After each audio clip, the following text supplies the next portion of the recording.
Alam mo ba na ang chicken pastil ay nagsimula pa sa Maguindanao? Tara, samahan mo ako dahil dito ay magluluto tayo ng chicken pastil spicy version. Simulan natin ang pagluluto. Nagpainit na nga ako dito ng kawali.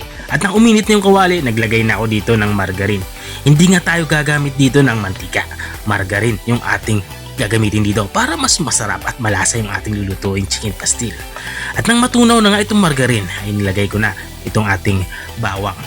At katapos ng bawang, nilagay ko na din itong ating sibuyas. Igigisa natin itong dalawang aromatics natin hanggang sa lumabas yung aroma nito.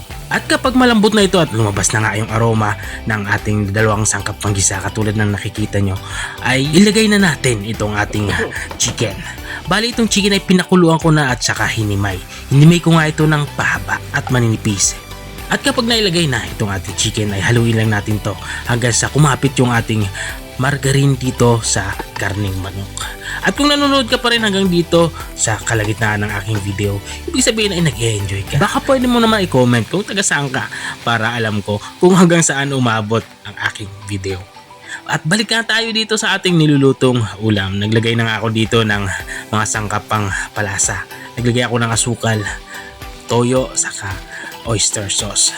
At dito sa parteng ito ay inahalo ko na nga ito para kumapit nga dito sa ating karning manok ang ating mga sangkap pampalasa.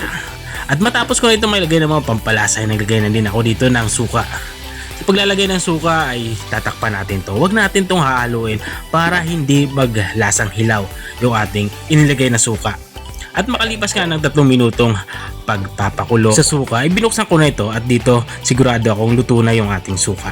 Sa parteng ito ay maglalagay na ako ng siling pula. Mga 5 piraso nga ng sili ang aking inilalagay dito. Hiniwa ko lang to ng maliliit at inihalo ko na nga ito dito sa ating nilulutong ulam. At maglalagay na din ako dito ng turmeric powder. Ito nga yung dilaw na luya. At maglalagay din ako dito ng black pepper para mas malasa nga yung ating nilulutong ulam. At saka natin to hahaluin para pantay-pantay naman ang lasa nitong ating nilulutong ulam. At saka ko to tatakpan para isimmer pa ng kahit mga 1 minuto pa. At makalipas nga ng 1 minuto ay ito na nga. Dito sa parte ito ay lutong-luto na nga yung ating ulam pananghalian.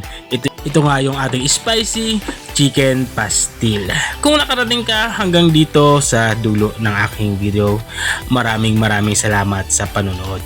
Kung nagustuhan mo naman yung bago nating recipe ibinahagi ngayong araw, baka pwede mo naman tong i-share. O siya, hanggang dito na lang ako dahil nagugutom na nga ako. Kita ulit sa mga susunod kong mga videos. Paalam! Bye-bye!